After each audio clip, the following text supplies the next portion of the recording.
Gotta be honest with you, man. I am very, very disappointed, to say the least, in a lot of people who I used to have respect for on the left. People who I thought were principled, people who I thought cared about principles over politician. They cared about policy and substance over people.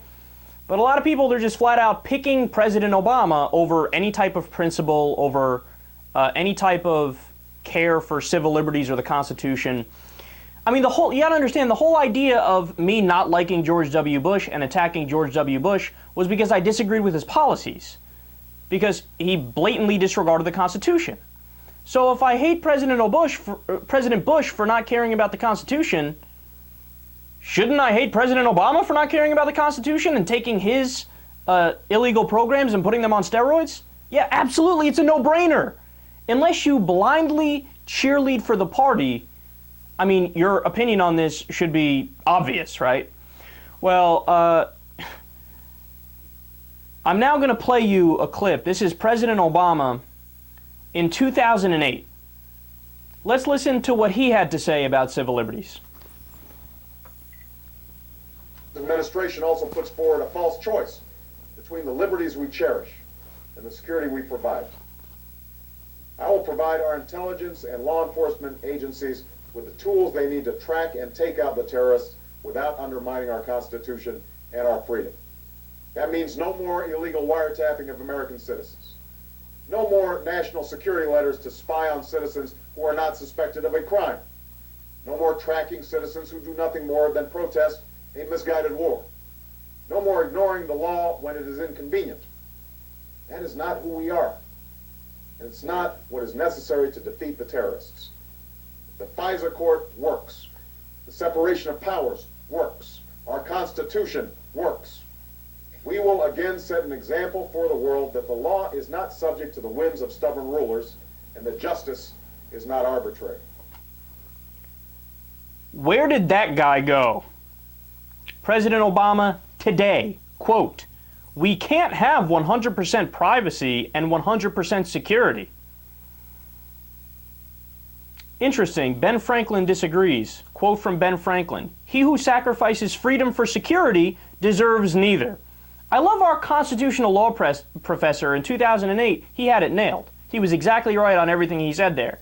Today, couldn't be any more different. I mean, that's the exact polar opposite. So this is my plead to the idiots at Media Matters who are still defending the administration. Horrendous hypocrisy. They should be ashamed. They should be embarrassed. In fact, they should just give up politics. This field obviously isn't for you if you can't realize a basic hypocrisy like that when you attacked Bush for it and now you're praising Obama for it, right? Also at addictinginfo.org, another website I usually use when I'm preparing for the show. Yeah, I will not be using that website anymore. Why? Because they defend this. They attacked Huffington Post for accurately reporting the news and saying, yeah, Obama's kind of taken the Bush programs and made them worse. They go, oh, Huffington Post used to be a reputable news source. Oh, really? Used to be? No, you used to be, and now you're not anymore. So here is my plead to these morons to hop off the Obama loyalist bandwagon. Look, it's very simple. Either you agree with 2008 Obama, or you agree with 2013 Obama. It's not possible to agree with both. Literally, it is a logical contradiction to agree with both. That's like people who used to say, the Republicans who say, well, I agree with George H.W. Bush's foreign policy and I agree with George W. Bush's foreign policy because they're both Republicans. Yeah, that's why. Yeah, but their foreign policies were completely different. One was largely a non-interventionist. He was in favor of mostly minding our business. The other one invaded every country that we could think of. George W. Bush was a die-hard interventionist. Either you like one or you like the other. You can't have it both ways. It's not possible. Either you agree with Obama of 2008 or you agree with Obama of 2013. If you agree with both, then you're contradictory. And a contradictory doesn't make any sense. You're admitting you don't care about policy substance. You just value a person over a principle or a policy. And look, my last point on this real fast.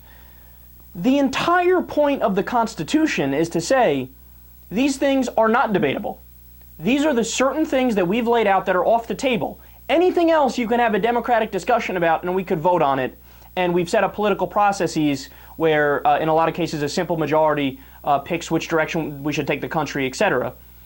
But when it comes to things that are unconstitutional, you're not allowed to debate those things. Those things are off the table. So regardless of party, whether it's a Democrat or a Republican, if somebody's violating something that they're not allowed to violate, very plainly, it's our job to call it out, and it's our job to say, no, we're not going to allow that to happen.